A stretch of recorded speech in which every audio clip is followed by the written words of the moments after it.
ഇന്ന് തമിഴ്നാട്ടിൽ പൊങ്കലിൻ്റെ തലേ ദിവസമാണ് കേട്ടോ. ഭോഗി എന്ന് പറയും ഇതിന്.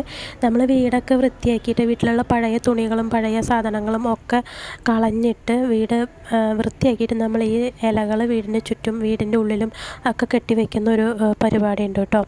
പിന്നെ മുറ്റത്തൊക്കെ ചാണകമൊക്കെ മെഴുകിയിട്ട് രാത്രി കോലം ഇടും. നാളെ പൊങ്കലാണ് ഇവിടെ.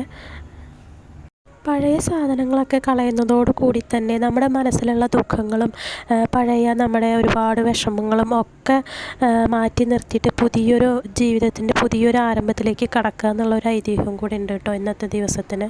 ഇന്ന് ഭോഗി, നാളെ തൈപ്പൊങ്കൽ, അത് കഴിഞ്ഞിട്ട് മാട്ടുപ്പൊങ്കൽ, അത് കഴിഞ്ഞിട്ട് കാணும் പൊങ്കൽ. ഈ കാணும் പൊങ്കൽ എന്ന് പറയുന്നത് അധികം അങ്ങനെ ആർക്കും അറിയില്ല. പക്ഷേ ഈ കാணும் പൊങ്കൽ എന്ന് പറയുന്നത് ആ ദിവസത്തിൽ എല്ലാ ബന്ധുക്കളെയും നമ്മൾ ഒരുമിച്ച് കൂടിയിട്ട് എല്ലാവരും ഒരുമിച്ച് കൂടിയിരുന്ന് ആഘോഷിക്കുന്ന ഒരു ദിവസം കൂടിയാണ് കാணும் പൊങ്കൽ എന്ന് പറയുന്ന 4ാമത്തെ ദിവസം. കൃഷിക്കാർ സൂര്യദേവനും പ്രകൃതിക്കും നന്ദി പറയുന്ന ദിവസമാണ് നാളെ. അപ്പോൾ എല്ലാവർക്കും ഹാപ്പി പൊങ്കൽ.